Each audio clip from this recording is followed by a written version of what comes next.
Hello dear aspirant. आप सभी को पता है कि आज आरएसएस टीम द्वारा कोई भी क्लास आप लोगों की मतलब कि आज वो था, तो उसकी वजह से आज आपकी क्लास हुई नहीं है। तो स्टूडेंट, हमने ये सोचा कि लास्ट संडे आरएस सर ने आपको ऑप्टिक्स का, ठीक है, यानी और उन्हें मतलब कि उन्होंने लास्ट संडे उन्होंने ऑप्टिक्स की 3 घंटे की क्लास उनकी हुई थी। बट उसके अप्रोक्स में हमारे द्वारा केवल 1 घंटे की आपकी क्लास हुई, यानी कि कहने का मतलब ये कि उनके द्वारा 6 टॉपिक कंप्लीट हो चुके हैं ऑप्टिक्स के अंदर, बट हमने केवल 2 ही टॉपिक की प्रैक्टिस आपको वो करवाई थी। उससे आगे के कुछ इंपॉर्टेंट टॉपिक्स लाइक आप लोग बताऊँ तो जैसे कि पूर्ण आंतरिक परावर्तन, ठीक है, और एक है अपना मानव नेत्र, ठीक है। यानी कि आज की क्लास के अंदर बेसिकली ये 2 टॉपिक पूरे होंगे, यानी ठीक है। यानी कि अगर आपके एयरफोर्स के एग्जाम के अंदर, बीएसएफ के एग्जाम के अंदर, या फिर आपके एनडीए के एग्जाम के अंदर कोई फिजिक्स से अगर फिजिक्स से पूर्ण आंतरिक परावर्तन और अगर मानव मतलब कि इससे वो प्रश्न आता है तो 100% इसी क्लास से प्रश्न आएगा। तो स्टूडेंट, आपसे रिक्वेस्ट करता हूँ कि प्लीज़ आप नए हो तो भाई आपको सपोर्ट करना है, लाइक शेयर एंड सब्सक्राइब आपको वो करना है, ताकि आप लोगों का सपोर्ट देकर हमारे अंदर से ये हो कि हाँ, हमारे स्टूडेंट हमारे साथ है।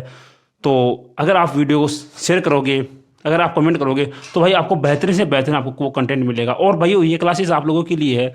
अब देखो मतलब कि इस क्लास का मेन मकसद ये है कि जो स्टूडेंट आरएस सर के द्वारा जो पढ़ रहे हैं, या फिर उन स्टूडेंट को अगर ऐसा लगे कि हमारे पास प्रैक्टिस क्वेश्चन की कमी है, तो ये क्लासेस उनके लिए हैं। क्योंकि दोस्तों, आप सभी को पता है कि फिजिक्स अहम रोल प्ले करने वाले आपकी बार एग्जाम के अंदर।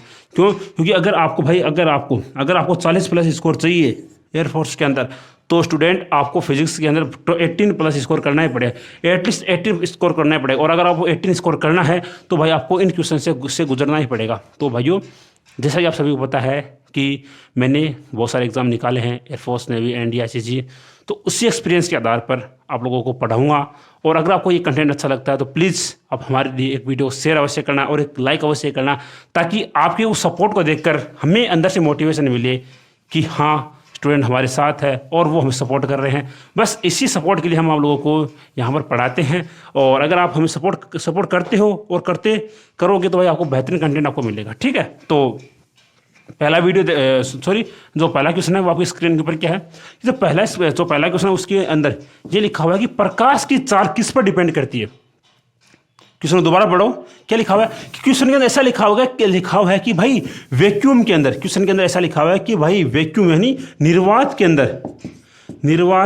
अंदर प्रकाश की चाल किस पर डिपेंड करती है। अब मेरे को पता है कि इसके जो ये क्वेश्चन है, इस क्वेश्चन के अंदर 100% स्टूडेंट ऑप्शन नंबर बी को टिक कर देंगे और आगे बढ़ जाएंगे और बोलेंगे यार मेरा प्रश्न तो ये सही हो गया, मेरा 1 नंबर कंफर्म हो गया। बट ये गलत हो गया मेरे भाई। आपका इस क्वेश्चन के अंदर बी ऑप्शन गलत है। क्यों गलत है? क्योंकि आप लोगों को ये एक बात पता है कि भाई अगर मैं ये नाम कहीं पर भी लिख देता हूं, निर्वात के अंदर प्रकाश की चाल, आप स्टूडेंट बचपन से पढ़ते आ रहे हो, लगभग 7 या 8 क्लास से आप ये चीज़ को पढ़ते आ रहे हो कि वैक्यूम के अंदर लाइट की जो स्पीड है वो कांस्टेंट होती है 3 × 10⁸ मीटर प्रति सेकंड। तो भाई ये किसी के ऊपर भी डिपेंड नहीं करती है, ये एक कांस्टेंट क्वांटिटी है जो अपने आप में कांस्टेंट ही होती है, ठीक है। तो इसका मतलब ये है कि इसके अंदर ऑप्शन नंबर डी आपका सही हो जाएगा कि उपरोक्त में से कोई नहीं, ठीक है। तो भाई आपको ये क्वेश्चन कैसा लगा? मेरे को पता है भाई ये क्वेश्चन आपके एग्जाम में 100% आएगा। और अगर आ गया तो आप इसे छोड़ कर आओगे, या फिर आप इसका आंसर अगर इसका आंसर अगर करते भी हो तब आपका आंसर गलत हो सकता है। तो भाई इस वीडियो आराम से देखना भाई, पूरा देखना, क्योंकि अगर आप वीडियो पूरा देखोगे तब आपको भाई हर एक कंसेप्ट आपको समझ में आएगा। अगर कंसेप्ट आपको समझ में आ गया तो भाई आप आगे आने पर हर एग्जाम को फोड़ पाओगे आप, ठीक है। तो भाई कंसेप्ट सीखना इंपॉर्टेंट है। ऐसा नहीं है कि हमें केवल अपना चैप्टर कंप्लीट कर दिया, नहीं, चैप्टर कंप्लीट करना इंपॉर्टेंट नहीं है, कंसेप्ट आपको सीखना इंपॉर्टेंट है। तो वही कंसेप्ट आपको सीखने हैं, ठीक है। तो अगला क्वेश्चन देखो। हाँ, ये क्वेश्चन भाई बड़ा इंपॉर्टेंट क्वेश्चन है। और स्टूडेंट ये एनडीए का प्रीवियस ईयर क्वेश्चन है मेरे भाई। ये ये आपकी स्क्रीन के ऊपर यहाँ पर लिखा हुआ भाई, ये आपके एनडीए का प्रीवियस ईयर क्वेश्चन है, ठीक है। तो मेरे को पता है कि इस क्वेश्चन का आंसर किसी को भी नहीं आता, इवन किसी को भी नहीं आता, जो आपको पढ़ाते हैं टीचर्स उनको भी इसका आंसर नहीं आता है। जब ये क्वेश्चन मेरे सामने आया था तब इसका आंसर मेरे को भी नहीं आता था। ऑब्वियसली भाई आपको मैं सही बोल रहा हूँ, मेरे को भी इसका आंसर नहीं आता था। बट जब मैंने फिर मैंने इसको पढ़ा और फिर उसके बाद अगर मैं मतलब कि फिर मैंने इसकी प्रैक्टिस की तो मेरे को इसका कंसेप्ट वो समझ में आया। तो वो क्या कंसेप्ट है आपको बताता हूँ। देखो जो इस क्वेश्चन में ऐसा लिखा है कि एक झील के अंदर 12 सेंटीमीटर के अंदर स्थित एक वो आपकी क्या है, हाँ वो है फिश है को किनारे पर स्थित अगर खड़ा कोई व्यक्ति उसे देखता है तो उसका प्रतिबिंब वास्तविक स्थिति से कितना ऊपर दिखाई देगा। जो क्या है कि मानो अगर ये एक झील है, ठीक है, किसी ऐसा बोला गया कि ये एक झील है, ये पानी से भरी हुई, ठीक है, यानी कि इस झील के अंदर जिसका अपवर्तनांक 4/3 है, इसके अंदर एक व्यक्ति जो यहाँ पर खड़ा हुआ है वो इसके अंदर 12 सेंटीमीटर अंदर डूबी हुई मछली को देखता है तो उसको वह जो ये फिश है, मछली है, वो कितनी ऊपर उठी हुई दिखाई देगी। तो इसका एक कंसेप्ट होता है कि D बराबर जो वास्तविक जो गहराई है यानी कि D एक्चुअल, यानी कि देखो आपको बताऊं तो जो D बराबर D एक्चुअल इंटू 1 माइनस का क्या 1 माइनस जो ये होता है ना आपका, या फिर नहीं 1 माइनस अपवर्तनांक, आप इसको देखो ये होगा 1 माइनस अपवर्तनांक, ठीक है, 1 जस्ट वेट 2 मिनट, 1 माइनस 1/4/3 तो ये ऊपर जाएगा, ये होगा 1/μ, ठीक है। देखो इसका आपके सामने ये कंसेप्ट है कि जो डी एक्चुअल क्या होगा कि सर जो डी एक्चुअल है ना, जो हमें जो डी यानी कि जो आभासी है, यानी कि जो आभासी ऊंचाई है जिसके ऊपर हमें वो इमेज दिखाई दे रही है, तो उसकी वो ऊंचाई क्या होगी, उसके लिए जो डी एक्चुअल है यानी वास्तविक उसकी क्या गहराई है उसको इंटू 1 माइनस 1/μ बोले तो उसका अपवर्तनांक। तो इसका ये फॉर्मूला होता है क्या सर, वो डी एक्चुअल क्या है सर, डी एक्चुअल अपने पास 12 सेंटीमीटर, 12 गुणा 1/1 वो होगा 3 हो गया, तो ये 12 गुणा 1 माइनस 1 होगा 4, ये हो गया 12 इंटू 1/4, ये इसे कैंसिल हुआ तो ये होगा 3 सेंटीमीटर। कौन सा सर, ऑप्शन नंबर डी सही, इसके अंदर आपका आएगा 3 सेंटीमीटर। अच्छा क्वेश्चन था, एग्जाम के अंदर आ सकता है। इसका एक फॉर्मूला होता है कि सर जो डी आभासी है ना, डी आभासी बोले तो जो सर देखो जो डी आभासी है उसका एक फॉर्मूला होता है डी एक्चुअल इंटू 1 माइनस 1/μ बोले इसका अपवर्तनांक। तो अच्छा क्वेश्चन था, आपके एग्जाम में आ सकता है मेरे भाई, आएगा। ऐसा क्यों आया, क्योंकि भाई एयरफोर्स अपना लेवल बढ़ा रही है। तो अब भाई प्रैक्टिस करो, सीखो, मेहनत करो मेरे दोस्त। अगला क्वेश्चन देखो, हाँ, एक हीरा चमकता हुआ दिखाई देता है, इसका क्या कारण है? इसका एक ही कारण है, total internal refraction, TIR, total internal refraction बोले तो पूर्ण आंतरिक परावर्तन। चाहे आपको आ जाए हीरे का चमकना या मतलब कुछ भी अगर सामने आए तो भाई उसका आंसर आपका होगा टोटल इंटरनल रिफ्रैक्शन। भाई इससे क्यों एक क्वेश्चन बनता है, और अगर इससे एक क्वेश्चन बनेगा तो भाई आपका वो गलत नहीं होना चाहिए, क्योंकि ये एक इजी क्वेश्चन की क्वांटिटी के अंदर आता है, इजी क्वेश्चन के अंदर आता है। तो भाई ये क्वेश्चन आपसे गलत होना ही नहीं चाहिए। आपको इसको अपने एग्जाम में सही करके आना पड़ेगा, ठीक है। अगला क्वेश्चन देखो, हाँ अच्छा क्वेश्चन है, कांच में वायु के प्रवेश करते हुए प्रकाश का किस रंग के लिए क्रांतिक कोण न्यूनतम होगा? एक आप सभी को एक फॉर्मूला पता है कि सर जो क्रांतिक कोण है उसका एक फॉर्मूला होता है अपना, क्या कि सर जो साइन आई, या फिर मैं ऐसे बोलूँ कि सर जो IC है सी, ठीक है, यानी जो क्रांतिक कोण है वो होता है अपना 1/μ। आई बात समझ में? और सर जो ये म्यू है इसका भी एक फॉर्मूला होता है, क्या होता है कि सर जो म्यू होता है उसका क्या, किसके लिए ये न्यूनतम होगा, ठीक है, ओके, किसके लिए ये न्यूनतम होगा? इसका मतलब ये है कि सर अगर जिसका मान म्यू अधिक होगा उसके लिए IC का मान कम होगा। अब सर म्यू किसके लिए अधिक होगा? सर जो बैंगनी, इसके लिए सर म्यू अधिकतम होता है, मैक्सिमम होता है, और इसके लिए अगर ये मैक्सिमम है तो सर इसके लिए साइन IC है वो मिनिमम होगा।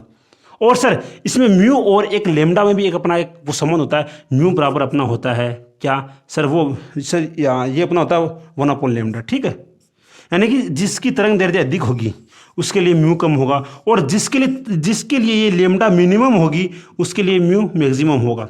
यानी कि सर अब सर इसका मतलब क्या, सर जो ये बैंगनी रंग है ना, बैंगनी रंग, सर इस बैंगनी के लिए जो ये लेमडा है इसका मान मिनिमम होता है, इसीलिए इसके लिए जो म्यू है वो मैक्सिमम होगा। अगर इसके लिए म्यू मैक्सिमम है तो इसका मतलब है कि इसके लिए जो साइन IC है, क्रांतिक कोण है, क्रिटिकल एंगल है, वो उसके लिए अधिक होगा। हाँ नहीं, कम होगा, मिनिमम होगा। तो किसके लिए सर? इस ऑप्शन होगा, डी ऑप्शन आपका सही हो जाएगा। दोबारा बताऊँ आप लोगों को कि सर जो आई सी होता है, आई सी सर ये समानुपाती होता है 1/म्यू की, और सर जो ये म्यू है, म्यू ये समानुपाती होता है 1/λ के लिए। अब आपको एक बात पता है कि सर जो ये VIBGYOR इसके अंदर सर इसकी लेमडा सबसे कम होती है। अगर इसकी लेमडा सबसे कम होगी तो ये इसके लिए सबसे अधिक होगा, यानी जो म्यू है वो मैक्सिमम होगा। अगर म्यू मैक्सिमम है तो इसका मतलब है सर इसके लिए जो आई सी है वो मिनिमम होगा। तो इसके अंदर क्वेश्चन में आपको आई सी का मान मिनिमम ही पूछा था, तो ऑप्शन नंबर डी आपका सही हो जाएगा। बैंगनी रंग के लिए क्रिटिकल एंगल उसका मान सबसे कम होता है। अच्छा क्वेश्चन है भाई, आपके एग्जाम के अंदर आ सकता है और ऐसे क्वेश्चन ही आएंगे। तो भाई आपको अपने एक्सपीरियंस से पढ़ा रहा हूँ, ऋतिक शर्मा अपना नाम है, तो भाई उसी एक्सपीरियंस से आप लोगों को हम पढ़ा रहे हैं। तो भाई प्लीज़ जो ये कंटेंट है इसकी इज्जत करो, कि भाई ये कंटेंट कहीं नहीं मिलेगा आपको। इवन अगर आप किसी का पेड कोर्स से भी पढ़ते हो तो भाई ऐसा कंटेंट कहीं नहीं मिलेगा आपको। क्योंकि स्टूडेंट जब एक स्टूडेंट वो टीचर बनता है तो भाई आप लोगों के लिए उससे फायदा होता है, क्योंकि ये स्टूडेंट भी है और ये टीचर भी, क्योंकि इसे पता है कि स्टूडेंट लाइफ कैसे होती है, स्टूडेंट के सामने कौन कौन सी समस्याएं आती है, इसको ये पता है। बट जो एक्चुअल में जो ये टीचर है उसको ये बात कैसे पता है कि स्टूडेंट को एग्जाम के अंदर क्या फील आता है। तो मैं उसी फीलिंग के आधार पर आपको पढ़ा रहा हूँ, उसी कंसेप्ट से आपको पढ़ा रहा हूँ। तो भाई प्लीज़ इस कंटेंट की इज्जत करना सीखो, और भाई प्लीज़ वीडियो पूरा देखना, ठीक है। अगला क्वेश्चन देखो। हाँ ये क्वेश्चन बड़ा अच्छा क्वेश्चन है और मैं गारंटी के साथ कह सकता हूँ ये कॉन्सेप्ट आपको नहीं पता अभी तक। क्यों? क्योंकि भाई आप लोगों ने केवल इतना ही पढ़ा है कि साइन आई सी, स्टूडेंट आपको एक्चुअल बता रहा हूँ, एक्चुअल बात बता रहा हूँ कि आप लोगों ने बस केवल एक ही चीज़ पढ़ी अभी तक कि सर जो आई सी है वो समानुपाती होता है अपना 1/म्यू की। इसके अलावा आप लोगों ने आगे पढ़ा ही नहीं। इवन आपने ये कॉन्सेप्ट भी आपने नहीं पढ़ा है। तो भाई थोड़ा सा लेवल को ऊपर करो, सबको समझ में आएगा। और करते हैं ये क्वेश्चन। ऐसा बोला गया कि सर दो लिक्विड है, उसमें एक्स और वाई प्रकाश की तरंग दैर्ध्य कम से, मतलब कि दो लिक्विड है एक्स और एक वाई है, उसके अंदर प्रकाश की तरंग दैर्ध्य कितनी है सर? वो लेमडा मान 1 में, यानी एक्स में तो अपना है 3500 एंगस्ट्रॉम, और सर वाई उसके अंदर अपना है कितना सर? उसके अंदर अपना है 7000 एंगस्ट्रॉम। तो एक्स के सापेक्ष वाई का क्रांतिक कोण कितना होगा? बड़ा अच्छा क्वेश्चन है और बड़ा ही बेहतरीन क्वेश्चन है, और मैं ये सोचता हूँ कि ये कंसेप्ट किसी को नहीं पता, किसी को भी नहीं पता, गारंटी के साथ आपको बता सकता हूँ। तो आओ इस कंसेप्ट को देखते हैं और करते हैं, और थोड़ी फीलिंग देते हैं कि आप कैसे क्वेश्चन आपके एग्जाम के अंदर आते हैं। तो आओ करते हैं। देखो आपको एक बात पता है, क्या पता है कि सर हमको एक बात तो ये पता है कि सर जो ये म्यू होता है ये साइन आई सी के व्युत्क्रमानुपाती होता है। क्या? कि सर जो ये म्यू होता है ना, म्यू अगर सर हमको म्यू पता लग जाए, या अगर सर हमको म्यू पता लग जाए ना, तो हम आराम से क्रिटिकल एंगल निकालेंगे। क्यों? क्योंकि सर म्यू बराबर होता है 1/sin आई सी। कि सर अगर मेरे को कैसे भी सर अगर ये म्यू पता लग जाए ना, तो सर मैं साइन आई सी का मान आराम से निकालूंगा। अब सर ये म्यू कैसे निकालें? आओ निकालते हैं। आपको ये पता है सर म्यू बराबर अपना क्या होता है सर? अपना होता है μ1 बराबर μ2 बराबर होता है λ2 बटा λ1 बराबर अपना होता है μ2 बटा v1।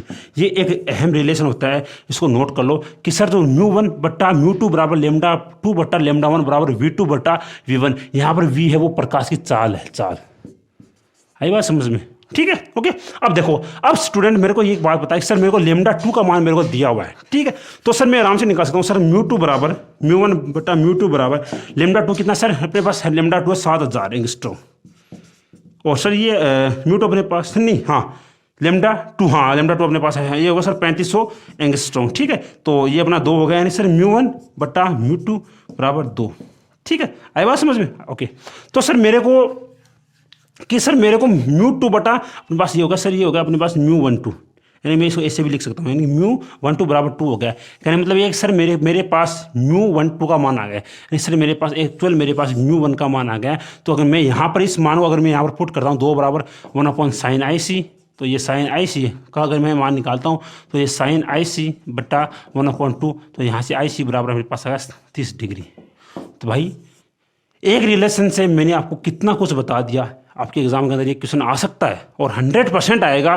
क्यों आएगा? कि एयरफोर्स अपना लेवल बढ़ा रही है। तो इसके अंदर ऑप्शन नंबर सी आपका सही है, 30 डिग्री। अच्छा क्वेश्चन था और आएगा भी, एक बार ध्यान से देख लो इस क्वेश्चन को, आगे दोबारा ना पढ़ना पड़े, ठीक है, इस कंसेप्ट को। आओ करते हैं अगला क्वेश्चन। हाँ, किसी माध्यम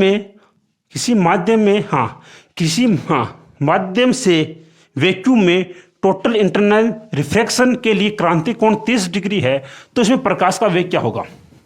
अभी आपको मैंने एक वो रिलेशन बताया है। क्या बताया मैंने अभी आपको? मैं आपको अभी भी एक बात बता चुका हूँ कि सर जो μ1 बटा μ2 बराबर सर μ1/μ2 बराबर अपने पास होता है कितना सर, अपने पास एक कंसेप्ट होता है म्यू बराबर क्या कि सर जो म्यू बराबर में होता है 1/sin IC। और सर यहाँ पर आपको sin IC का मान आपको दिया गया 30 डिग्री, तो 1/sin30 की वैल्यू होती है 1/2, तो 1/2 से 2 ऊपर गया तो म्यू बराबर अपने पास आ गया 2।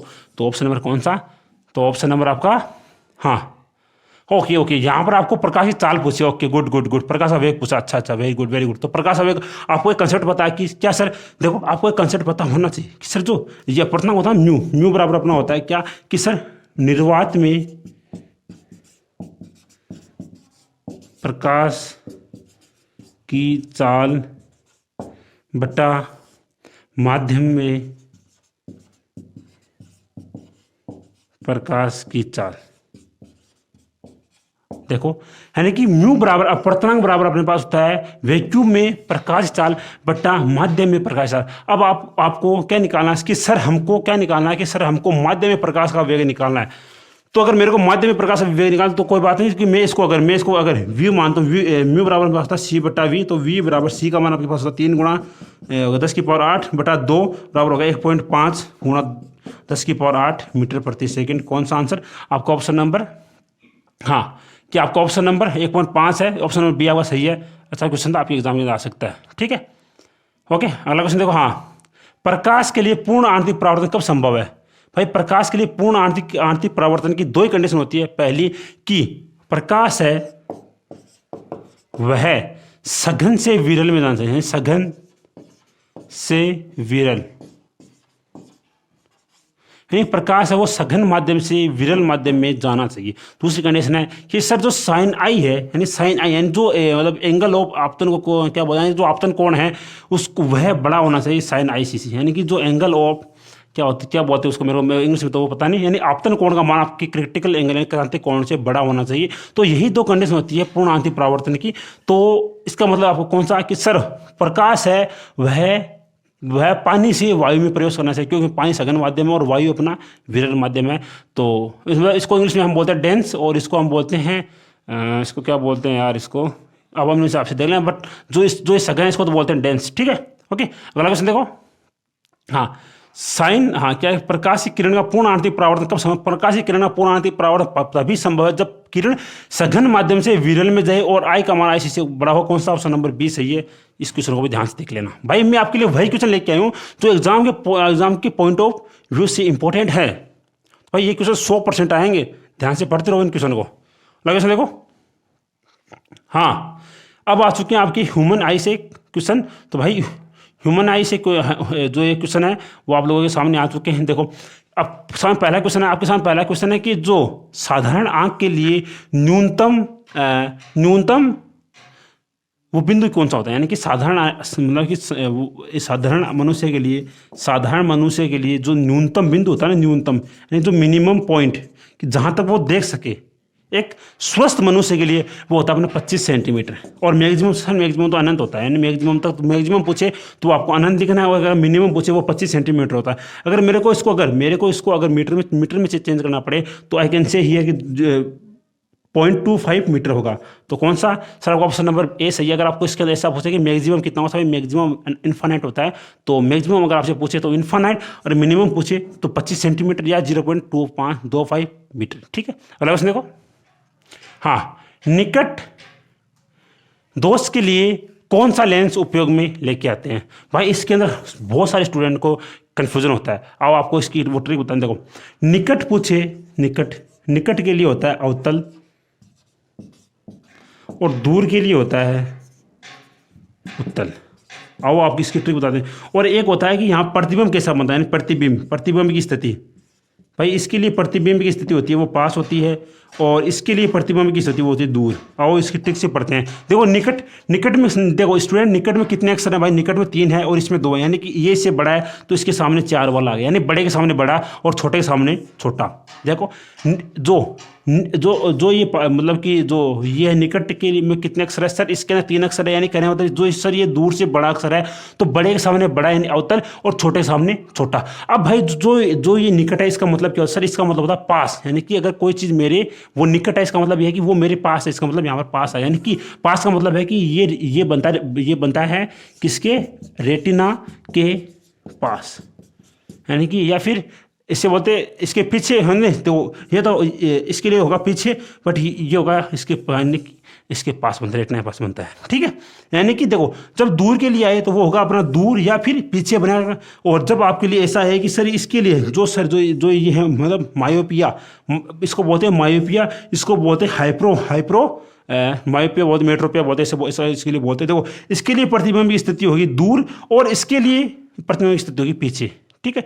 तो सॉरी पास में होगी, ठीक है। तो भाई ऐसे क्वेश्चन बनते हैं हम लोगों के लिए। दोबारा बता रहा हूं कि देखो अगर निकट दोष हो उसके लिए अवतल लेंस काम में आता है, अगर दूर दोष हो उसके लिए अपने काम में आता है उत्तल लेंस। अगर आपकी आंखों में ये दोष है, मायोपिया है, तब आपका जो किसी वस्तु का प्रतिबिंब है वो आपकी रेटिना के पास बनता है। अगर आपकी आंखों में दूर दोष है तब जो प्रतिबिंब है वो रेटिना के पीछे बनता है। तो भाई मैंने आपको लगभग ऐसा मानो कि 10 क्वेश्चन आपको बता दिए, मैंने 10 क्वेश्चन इसी कॉन्सेप्ट के आपको बता दिए। चाहो तो इसका स्क्रीनशॉट लेकर पढ़ लेना, ठीक है। अब आप अपने क्वेश्चन को करते हैं। इसके अंदर ऐसा दिया गया है कि अगर किसी वस्तु किसी मनुष्य की आंखों में अगर निकट दोष है तो उसे किस लेंस का उपयोग करना चाहिए। तो भाई अगर निकट दोष है तो मतलब निकट नाम बड़ा नाम इसका मतलब उसके साथ भी ये बड़ा नाम आएगा तो अवतल लेंस होगा। तो ऑप्शन नंबर बी सही है। भाई आपको ये ट्रिक कैसी लगी प्लीज कमेंट करके बताना कि सर आपकी जो ये ट्रिक है ये हमें अच्छी लगी या भी कैसी भी लगी हो। जो भी आप लोगों की विचार हो प्लीज़ कमेंट करके अवश्य बताया करो, ताकि यार आपके लोगों के कमेंट पढ़कर हमें भी ऐसा होगा कि हाँ अच्छे सोचते स्टूडेंट हमारे बारे में। तो बस यही बात है। देखो दूर दोष वाले व्यक्ति को किस प्रकार के लेंस का उपयोग करना चाहिए। दूर नाम छोटा है, इसके लिए इसके साथ आएगा छोटा, यानी उत्तल लेंस है, यानी उत्तल लेंस, ठीक है। तो कौन सा सर आप ऑप्शन नंबर डी सही है, उत्तल लेंस होगा, ठीक है। अगला क्वेश्चन देखो।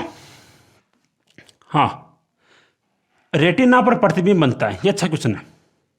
यानी कि आपकी आंखों में रेटिना होती है, उसके ऊपर प्रतिबिंब कैसा बनता है। सर इसके ऊपर जो बनने वाला प्रतिबिंब है वो होगा वास्तविक बट होगा सीधा। ये थोड़ा डिफरेंट कंसेप्ट है, ये होगा सीधा बट वास्तविक होगा।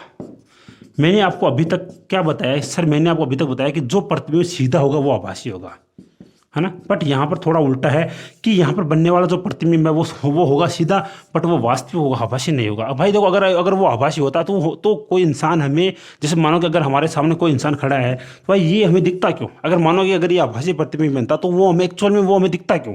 बट वो हमें दिखता, इसका मतलब ये है कि हमारे आंखों पर जो बनने वाला प्रतिबिंब है वो सीधा होगा बट वो एक्चुअल होगा, यानी कि वो वास्तविक यानी रियल होगा, ठीक है, ओके। और इसका मतलब स्ट्रेट मान लो आप, स्ट्रेट, ठीक है, यानी वो स्ट्रेट बनेगा और वो रियल बनेगा। अच्छा कंसेप्ट है, ठीक है। अगला क्वेश्चन देखो अभी। हाँ इधर है ये रहा। निकट दोष में प्रतिबिंब कहाँ पर बनता है।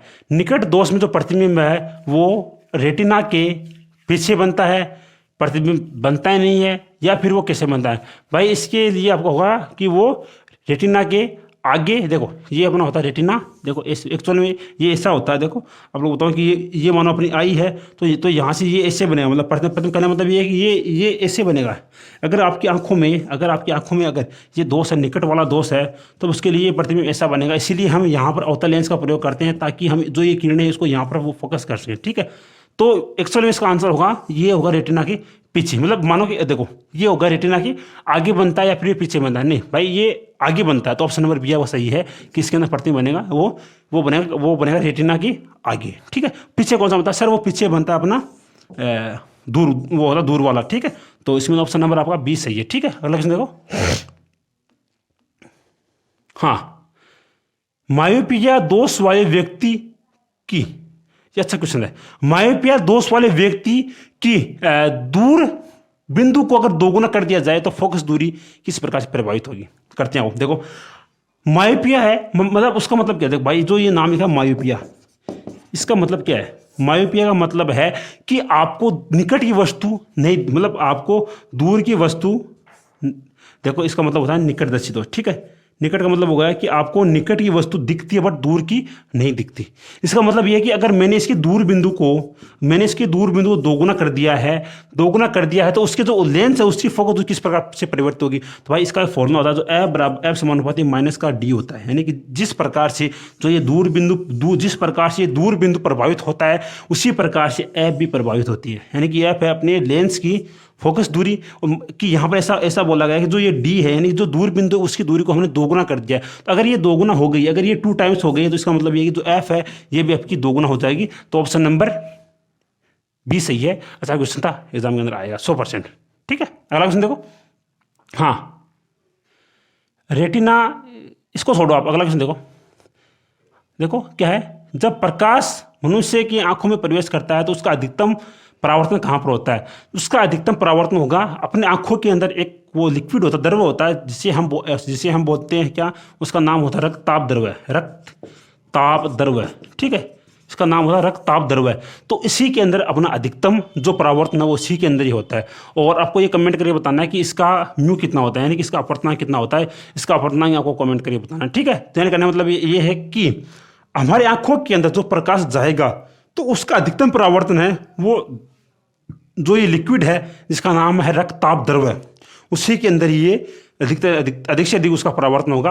तो इसका आपको म्यू कमेंट करके बताना है कि सर इसका म्यू कितना होता है। अगर ना आए तो प्लीज़, ना आए तब भी कमेंट करके बताना है कि सर हमें इसका म्यू, इसके जो ये म्यू है इसका मान पता नहीं है, तो मैं आपको कमेंट के अंदर बता दूंगा। प्लीज़ लेकिन कमेंट अवश्य करना। ठीक है, अगला क्वेश्चन देखो। हाँ, रेटिना पर प्रभाव रहने का क्या समय होता है, यानी कि जो अपने आंखों के अंदर जो प्रतिबिंब बनता है तो उसका प्रभाव कितने समय रखता है? भाई इसका ये इंपॉर्टेंट कॉन्सेप्ट है, ये इसका प्रभाव केवल 0.1 सेकंड तक ही रहता है। यानी कि आपके सामने मानो कि देखो, मानो कि अगर मेरे सामने अगर ये मार्कर है तो इसका प्रभाव, इसका प्रतिबिंब का प्रभाव केवल 0.1 सेकंड तक ही होगा। तो ऑप्शन नंबर कौन सा सर? ऑप्शन नंबर ए सही है। देखो स्टूडेंट, जो ये कॉन्सेप्ट इसको आपको याद करना पड़ेगा कि हमारे आंखों के अंदर बनने वाला जो प्रतिबिंब है उसका प्रभाव मात्र 0.1 सेकंड तक ही रहता है। मैं ऐसे क्वेश्चन इसलिए ही करवा रहा हूं भाई, क्योंकि ये क्वेश्चन आते हैं एग्जाम के अंदर, इसको आप हल्के में मत लो, क्योंकि भाई आपको ऐसे कंसेप्ट कहाँ मिलेंगे जो मैं आपको एक साथ आप सभी आपको कंसेप्ट आपको बता रहा हूँ, तो इससे कंसेप्ट कहीं नहीं मिलेंगे आपको भाई। अगला क्वेश्चन देखो। हाँ, जब आंखों की क्षमता बढ़ जाती है तो उसमें उत्पन्न होने वाले जो है दोष है उसे क्या बोलते हैं? अच्छा क्वेश्चन है, जब आंखों की क्षमता बढ़ जाती है तो उसमें उत्पन्न होने वाले दोष को क्या बोलते हैं? दूर दोष बोलेंगे, निकटदर्शी दोष बोलेंगे, तो कैसा बोलेंगे? देखो, जब आंखों की क्षमता बढ़ जाएगी, इसका मतलब ये है कि जो ये पढ़ने वाला जो प्रतिबिंब है ये थोड़ा दूर बनेगा। और मैंने क्या बताया कि जब प्रतिबिंब जब दूर बनता है, यानी तक मानो कि अपनी ये है अपनी रेटिना और यहाँ पर अपनी ऐसी कोई आँख है, और मानो यहाँ पर इसका प्रतिबिंब इस हिसाब से बन रहा है। यानी कहने मतलब ये है कि इसकी जो क्षमता है वो बढ़ चुकी है। अगर इसकी क्षमता बढ़ जाएगी, इसका मतलब ये है कि जो बनने वाला प्रतिबिंब है वो दूर बनेगा। अगर बनने वाला प्रतिबिंब अगर दूर बन रहा है, इसका मतलब ये है कि मैंने क्या बताया सर, दूर से दूरदर्शी दोष, यानी दूर से होगा दूर, वो दृष्टि दोस्त। तो कौन सा सर? आपका ऑप्शन नंबर बी सही है कि जब हमारी आंखों की क्षमता बढ़ जाती है तब हमें दूर दृष्टि दोष होता है, जिसे हम बोलते हैं हाइपोमेट्रोपिया। ऑप्शन नंबर बी सही है आपका कि जब हमारे आंखों की क्षमता बढ़ जाती है तब हमें केवल एक ही दोष होता है, जिसे हम बोलते हैं दूर दोष। अच्छा क्वेश्चन था, आपके एग्जाम में आ सकता है। ठीक है, अभी मैं देखता हूँ कि कोई और क्वेश्चन आप लोगों के लिए है क्या, नहीं तो अपने क्लास को इसी जगह वाइंड अप करते हैं। देखो, हाँ, इसको देखो क्वेश्चन। एक व्यक्ति 2 मीटर से अधिक की वस्तुओं को नहीं देख पाता तो उसके लिए कौन सा दोष, मतलब उसको किस प्रकार के लेंस का प्रयोग करना चाहिए? अब आपको बताते हैं, इसका भी एक अच्छा कॉन्सेप्ट आपको बताते हैं। मेरे को बस इतना बता दो कि जो अवतल लेंस है, जो अवतल लेंस है उसकी फोकस दूरी पॉजिटिव होती है या फिर नेगेटिव होती है। अगर आपको ये कंसेप्ट पता है तब आप ऐसे क्वेश्चन को सोल्व कर पाते हो। अदरवाइज आपका 100% इसके अंदर एक नंबर कटेगा, और साथ साथ हो सकता है अगर आपने इसे तुक्का मारा हो तब आपके 1.25 नंबर भी कट जाए। आओ करते हैं इस क्वेश्चन को। आपको एक बात बताया कि सर अवतल लेंस होता है ना, अवतल, इसकी जो फोकस दूरी है वो नेगेटिव होती है, और जो उत्तर होता है इसकी फोकस दूरी पॉजिटिव होती है। ऐसा क्यों? क्योंकि जो अवतल लेंस होता है, मानो कि अगर ये अवतल है तो इसकी फोकस दूरी इससे जो बनने वाला जो प्रतिबिंब वो इधर बनता है। इसका मतलब ये है कि हमने इसकी जो फोकस दूरी वो यहाँ से इस डायरेक्शन के अंदर मेजर की, और आपको ये पता है कि प्रकाशी बिंदु से प्रकाशीय बिंदु से आपतित होने वाले किरण की दिशा में मापेगी जो दूरी है। मानो कि अगर ये किरण इस दिशा में आ रही है तो इस डायरेक्शन के अंदर मापेगी जो दूरी होती है वो पॉजिटिव होती है, यानी कि जो अवतल लेंस है उसकी फोकस दूरी इसी दिशा में होगी। इसका मतलब ये है कि इसकी फोकस दूरी पॉजिटिव होती है। और इसी का उल्टा एक अपना भाई है, इसी का एक भाई है अवतल लेंस, तो उसकी दूरी इधर ही तक होती है। क्यों? क्योंकि उस पर जो बनने वाला प्रतिबिंब है वो आभासी होता है, वो उस प्रकार से उसकी वो किरणें फैलेगी तो इस प्रकार से वो प्रतिबिंब बनता है यहाँ पर। तो इसका मतलब यह है कि जो इसकी जो फोकस दूरी होती है वो नेगेटिव होती है। क्यों? क्योंकि हमने इसको अपोजिट डायरेक्शन अंदर मापा है। ठीक, आई होप सो भाई ये कंसेप्ट आपको क्लियर हो गया होगा। ठीक है, आगे करते हैं। अब मेरे को इतना बताओ कि सर अगर ये अवतल लेंस है तो इसकी जो पावर है, यानी अवतल लेंस इसकी पावर कितनी होगी? सर इसकी पावर 1/f होती है। अगर f नेगेटिव है तो ये भी नेगेटिव आएगी। ये बात समझ में? और ये उत्तल इसकी कितनी? सर इसी 1/f बराबर पॉजिटिव होगी। बस अब करते हैं। अगर किसी व्यक्ति को 2 मीटर से अधिक की दूरी को देखने में असमर्थ है वो, इसका मतलब क्या है? देखो मानो अगर ये पेन है तो अगर ये, इसका मतलब ये है कि सर ये मेरे से 2 मीटर दूर है, तो इसका मतलब ये है कि मैं केवल यहाँ तक की वस्तु को देख पाता हूँ, आगे नहीं देख पाता। इसका मतलब ये है कि मेरे को निकट की वस्तु तो दिखाई देती पर दूर की वस्तु नहीं दिखाई देती। इसका मतलब है कि मेरे को क्या है सर, मेरे को है निकट दोष। ठीक है, निकट दोष। ओके, तो यानी कहना मतलब ये है कि सर मेरे को निकट की वस्तु तो दिखाई देती है पर जो दूर की वस्तु है उसे मैं नहीं देख पाता। इसका मतलब ये कि मेरे को है मायोपिया। अगर मेरे को मायोपिया है तो मैं अवतल लेंस का प्रयोग करूंगा, और अवतल लेंस का प्रयोग करूंगा तो उसकी फोकस दूरी नेगेटिव होगी। तो कौन से ऑप्शन के अंदर है वो नेगेटिव है? ऑप्शन बी और डी के अंदर अपना नेगेटिव है। 2 ऑप्शन अपने एलिमिनेट हो चुके हैं। अब देखो, अब आपको ये पता है सर पी बराबर होता है 1/f, और एफ का मान कितना? सर एफ का मान अपने पास 1/2 है, तो 1/2 बराबर होगा 0.5। तो ये अगर नेगेटिव के अंदर तो कौन सा ऑप्शन नंबर डी आपको सही है कि सर 0.5 होगा, बट वो नेगेटिव के अंदर होगा। क्यों? क्योंकि हमने अवतल लेंस का प्रयोग किया। अवतल लेंस का क्यों किया? क्योंकि हमारे आंखों के अंदर दोष है निकट वाला। अगर आंखों के अंदर निकट वाला दोष है तो हमें अवतल लेंस का प्रयोग करना है। भाई आई होप सो भाई ये कंसेप्ट आपको समझ में आया होगा। नहीं आया तो भाई वीडियो दोबारा देखना, समझना। क्वेश्चन आएगा, 100% आएगा। एयरफोर्स 100% क्वेश्चन बनाते हैं यहाँ से। हाँ, ये देखो, एक व्यक्ति +2D का चश्मा पहनता है तो वह किस दोष से पीड़ित है? +2D का मतलब है कि उसकी जो पावर है वो पॉजिटिव है। अगर पावर पॉजिटिव है इसका मतलब ये कि सर उसकी फोकस दूरी पॉजिटिव। अगर उसकी फोकल लेंथ पॉजिटिव है इसका मतलब ये है कि वो उत्तल लेंस है। बस आपको अगर यही कंसेप्ट पता है तो आपका ये क्वेश्चन सही हो जाएगा। तो कौन सा? सर वो उत्तल लेंस का प्रयोग करता है। अगर वो उत्तल लेंस का प्रयोग करता है इसका मतलब यह है कि उसको है दूर दोष, यानी कि हाइप्रोमेट्रोपिया। कौन सा? तो ऑप्शन नंबर बी आपका सही है। तो अच्छा क्वेश्चन था, दोबारा बता रहा हूँ। अगर उसकी पावर पॉजिटिव, अगर पावर पॉजिटिव है तो इसका मतलब उसकी फोकल लेंथ ही पॉजिटिव। अगर उसकी फोकल लेंथ पॉजिटिव है इसका मतलब है कि वो उत्तल लेंस का प्रयोग कर रहा है। अगर वो उत्तल लेंस का प्रयोग कर रहा है इसका मतलब है कि उसके है दूर दोष है, मतलब उसकी दूरी वस्तु दिखाई देती है बट उसे पास की वस्तु देखने में वो असमर्थ है। तो ऑप्शन नंबर बी आपका सही है। अगला क्वेश्चन देखो। हाँ, एक इंसान जरा दोष से पीड़ित है तो उसे किस प्रकार का लेंस का प्रयोग करना चाहिए? इसके अंदर अपना होता है द्विफोक्सी लेंस का प्रयोग करना चाहिए। मतलब कि द्विफोक्सी, भाई इसकी इंग्लिश अपने हिसाब से वो देख लेना, भाई इंग्लिश नहीं आती यार। द्विफोक्सी लेंस का प्रयोग करेगा बट उसका जो भाग नीचे का भाग वो उत्तल होगा। हाँ, वो उत्तल होगा। ठीक है, यानी कि द्विफोक्सी लेंस का प्रयोग करेगा और बट उसके जो उसका ऊपर का भाग वो तो होगा अवतल, यानी ऊपर का भाग। मानो कि अगर ये आपके पास एक द्विफोक्सी लेंस है तो इसके जो ऊपर का भाग है ये होगा अवतल। ठीक है, और जो ये नीचे का भाग ये होगा उत्तल। ठीक है, तो इसका मतलब ये है कि ऑप्शन नंबर सी आपका सही हो जाएगा। ठीक है, अच्छा क्वेश्चन था ये भी। और मैं देखता हूँ कोई क्वेश्चन आप लोगों के लिए। हाँ, ये जो लास्ट क्वेश्चन है आप लोगों के लिए एज यूजुअल होमवर्क है। इसको आपको कमेंट करके अवश्य बताना है ताकि आपको भी ऐसा हो कि यार हमें आता हो या फिर नहीं आता। ठीक है, तो भाई कमेंट करके अवश्य बताना कि आपको ये क्वेश्चन आता है या फिर नहीं आता, चाहे कैसा भी हो। तो भाई हो, आज वीडियो देखने के लिए आप लोगों को वो थैंक यू कि आप लोगों ने यहाँ तक वीडियो देखा है। और बस आपसे आशा करते हैं कि आपको वीडियो अच्छा लगा होगा। अगर ना लगे कोई भी अगर आपको वो कमी लगे तो please mention in the comment box. I am here to solve your each and every problem. I will definitely do the best to be an important part of your life to make you achieve your goal.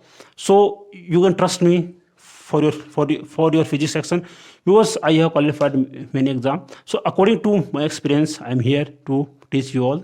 तो बस आप now आप आपसे अलविदा देते हैं। बाकी भाई आपको अगले वीडियो में मिलेंगे। बट एक कमेंट अवश्य करना। अगर आप इसकी पीडीएफ चाहिए तो अपना वो ग्रुप पर टेलीग्राम ग्रुप उसका लिंक वीडियो नीचे दिया गया है, तो जाकर उस पीडीएफ से पढ़ो, सोल्व करो। कोई भी आंसर कमेंट, कोई भी अगर आपको क्वेश्चन ना आए तो प्लीज़ कमेंट करके अवश्य बताना। वो क्वेश्चन आपको अगले वीडियो में बता दिया जाएगा। तो जय हिंद, जय भारत।